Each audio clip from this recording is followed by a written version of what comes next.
Bem-vindos a mais um vídeo do canal, um react. Gente, parece que o Xandão aí, parece que o negócio não tá bonito pra ele não. Todo dia a galera tá falando dele, né? Parece que a bomba explodiu aí. Então vamos ver o que que vai dar, né? Fazer um react aqui do Jornal Oeste pra vocês, tá bom? Espero que vocês gostem. Não se esqueça de se inscrever no canal, deixar o seu like, que é muito importante, tá bom? E deixe seu comentário também sobre o react. Beleza, pessoal? Vamos ver aqui o que está rolando aqui no Jornal Oeste. O ministro Alexandre de Moraes, do STF, afirmou que a eleição de Donald Trump à presidência dos Estados Unidos não vai mudar em nada sua atuação na Suprema Corte brasileira. A informação é do portal Metrópolis. Segundo o site, em conversas reservadas, Moraes assegurou que o novo cenário político americano não afetará a condução de inquéritos que envolvem aliados do presidente eleito dos Estados Unidos, como Jair Bolsonaro e o empresário Elon Musk. Piotr, começamos com você, o ministro Alexandre de Moraes. Como eles falam, né? Não param de falar agora em relação à eleição de Trump. Então, mas a informação é do Metrópolis e diz que são conversas reservadas. Então, esse é o ponto. Porque seria, primeiro, muito pretensioso o ministro Alexandre de Moraes dizer isso. Ué, está baseado em quê? Qual é a decisão que se tem do presidente eleito Donald Trump? Então, eu prefiro ainda achar que essa conversa talvez não tenha acontecido. Porque é sempre esse virou um assunto, né? Desde a campanha, se o Trump vencer, as coisas vão mudar, enfim, tá, tudo bem, isso óbvio vai mudar. A política externa americana vai mudar. Até porque qual era a política que tinha em relação a qualquer outro lugar do mundo por parte de Biden? Tinha uma política caótica e às vezes tinha política nenhuma, porque não estava tomando decisão, né? Então, esse é um ponto. Agora, eu prefiro ouvir isso de viva voz. Se de viva voz o ministro disser isso ali durante um julgamento no plenário, tudo bem, aí a gente pode ir adiante, mas por enquanto eu acho que é mera especulação do jornal. Acho muito pouco crível que essa conversa tenha acontecido. Seria pretensioso e um erro político também, porque primeiro, vai mudar o quê? O que ele acha que poderia ser mudado? Então, ele estaria admitindo, por exemplo, que tem coisas que foram só política, não foi nada jurídico. Então, eu acho um pouco crível que isso tenha acontecido, Será? sinceramente. Consta que essa conversa aconteceu ou não? Porque realmente é uma conversa de bastidor, a Metrópolis não deu em on, foi em off, teria ocorrido aí essa conversa com o ministro Alexandre de Moraes. Eu não sei se eu concordo com o Piotr pelo seguinte, eu acho que esses ministros do Supremo Tribunal Federal Brasileiro já perderam o pudor faz tempo. Eles já agem como agentes políticos há muito tempo e não escondem mais. Nós derrotamos o bolsonarismo, perdeu o Mané numa mola, né? É um tribunal político mesmo e não tem mais nada a ver com direito, com lei e com Constituição. Então, ele está respondendo como um político. Eu acho crível que ele tenha mandado recado pelo Metrópolis, eu só acho estranho que não seja por aquela outra emissora. Mas eu acho crível, sim, ele mandar recadinho do tipo, tô firme e forte aqui. Agora, eu também não espero que ele vá recuar. Alguém com um perfil que o ministro Alexandre de Moraes demonstra ter, não costuma recuar e, por isso, muitas vezes na história, costuma acabar muito mal. Né? Mas eu quero lembrar que o Trump tem, sim, um arsenal ao seu dispor. Por exemplo, o Magnitsky Act, né, que é um projeto que ele pode, com base lá no caso do russo e tudo, ele pode congelar ativos no mundo inteiro que negocia com os Estados Unidos na pessoa física do Alexandre de Moraes, por exemplo. Né? Imagina o outro ministro, o Pavão, o Supremo, que gosta muito de vir aqui para Miami, para Key Biscayne, um apartamento multimilionário, né, que está no nome de um trust, mas a gente sabe de quem ele talvez tenha que se contentar com um Caracas, com Havana, que não é o mesmo charme, não tem a mesma infraestrutura. Talvez em Varadeiro ele consiga curtir uma boa praia, mas não é Key Biscayne. Então, Paula, eu acho sim que os ministros estão mandando um recadinho pela imprensa, pela sua assessoria informal, já tentando sinalizar que estão tranquilos e que vão seguir o rumo da perseguição política no Brasil, da censura e por aí vai. Mas eu acho que vai ter consequências. Eu, pelo menos, espero que sim. A inteligência artificial chegou no Ambler Talk, o melhor funcionário do mundo. feito via Departamento de Justiça, apenas aplicando a lei americana. Isso os americanos não pensam para... Óbvio que sim. Você tem aqui, por exemplo, perseguição ao empresário americano. Por qual razão? Baseado na lei ou numa interpretação completamente equivocada? Ou meramente política de perseguição? Esse é um ponto. O que, por exemplo, foi feito na visão do Supremo, vamos só para pegar o caso mais recente, em relação à Starlink, ter os ativos dela congelados aqui no Brasil para pagar uma multa do X. Esse é o tipo de coisa que, obviamente, o governo americano não vai permitir sob Donald Trump, via Departamento de Justiça. Quanto a isso, eu não tenho dúvida alguma que vai ocorrer e vai se intensificar, coisa que não foi feita até recentemente, pelas posturas políticas do Elon Musk, que a Casa Branca de Joe Biden discordava, ou sei lá, não tinha ali a proximidade suficiente para isso. O que também sugere que a Casa Branca deixou de defender o interesse americano. E diante de uma arbitrariedade, porque nós dissemos aqui, os juristas brasileiros todos concordam que foi arbitrário. O que eu não consigo ainda, e não tenho por que imaginar que essa conversa existiu, de que o ministro, olha, não vou fazer. Isso eu prefiro ouvir de viva voz. É o tipo de coisa que, a menos que conte para mim reservadamente, eu tenho uma certa dificuldade de repórter de Brasília que diz assim, ouvi tal coisa.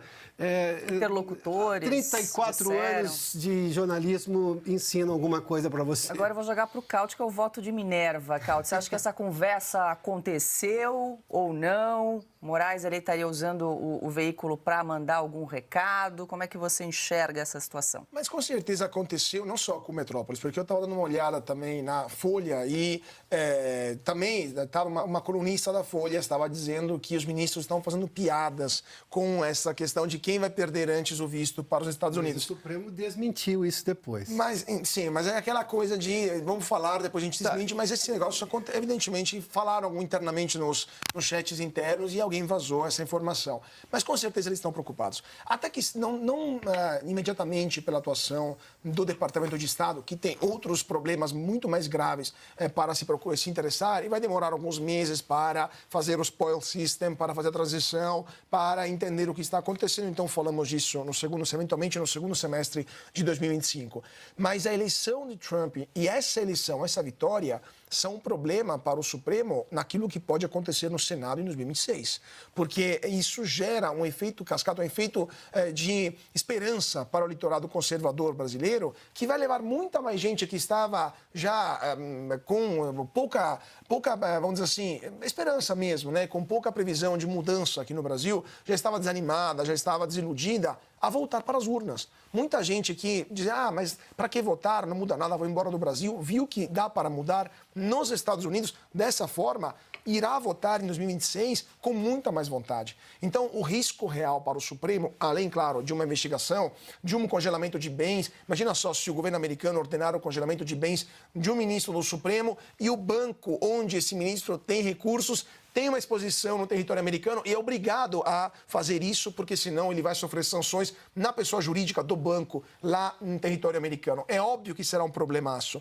Mas o maior problema é se o Senado Federal brasileiro, em 2026, será composto por senadores cuja única pauta será parar o Supremo Tribunal Federal. E é um risco muito concreto e que muita gente lá no Supremo começa a temer de verdade. Bom, e num julgamento no STF sobre uma lei da cidade de Uberlândia, em Minas Gerais, que vetou a vacinação compulsória contra a Covid-19 em todo o município e proibiu a aplicação de sanções contra pessoas não vacinadas, o ministro Alexandre de Moraes culpou o que definiu como uma crise negacionista pela atual baixa cobertura vacinal no país.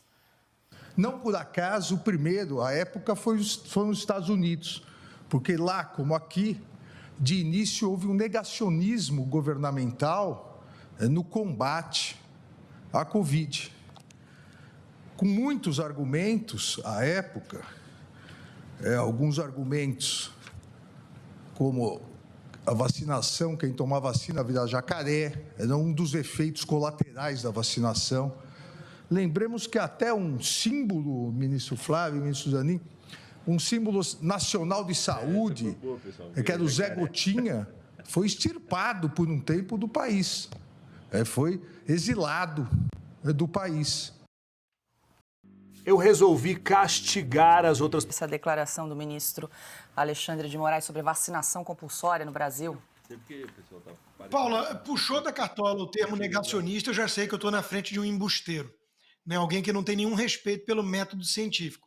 E é impressionante, depois de tudo que já sabemos, né, ainda insistir nessa ladainha comparando as vacinas do Covid com as outras vacinas que o Zé Gotinha representa, né, que foram produzidas ao longo de teste duplo cego, 8, 10, 12 anos de cuidados e experimentos. Não teve nada a ver com o que hoje está dando dor de cabeça para muito laboratório, muita Big Pharma, tendo que fazer acordos ou gastar uma fortuna de advogado.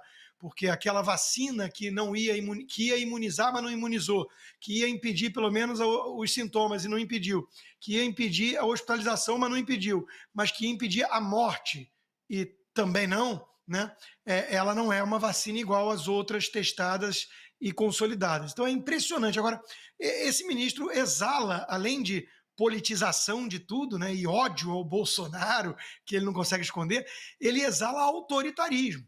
E eu quero lembrar que aqui na campanha, na reta final, os democratas pagaram um preço alto por esse conceito de saúde coletiva, coletivismo, estatólatra, né? E invadiram a casa de um cidadão em Nova York para tirar o Peanut, o esquilinho de estimação que ele tinha adotado depois de salvar. E mataram o bichinho, junto com um raccoon lá, em nome da saúde coletiva, né? Não deu muito certo. Digamos assim que o indivíduo não gostou, os indivíduos, os cidadãos não gostaram muito desse abuso de poder. Mas o Alexandre de Moraes, eu não tenho a menor dúvida, se ele desconfiar que alguma coisa não é boa para o todo e o Estado é ele, né? Afinal de contas, se alguém xingá-lo, está ameaçando o Estado de Direito no país, né? É um Luís XIV tupiniquim. Se ele achar que não é bom para o Estado, ele vai invadir com a Polícia Federal dele a casa de qualquer um para pegar, para fazer o que tiver que fazer em nome da democracia e do todo. É exatamente assim que pensa todo tirano. Bom, agora 18 horas e 56 minutos, a gente faz uma rápida pausa. Pessoal, não tô entendendo mais nada agora, né? Infelizmente, a história do esquilo é real, né? Muitas vezes vão querer tomar aquilo que não é deles, né? Por pertencimento, por achar que é deles.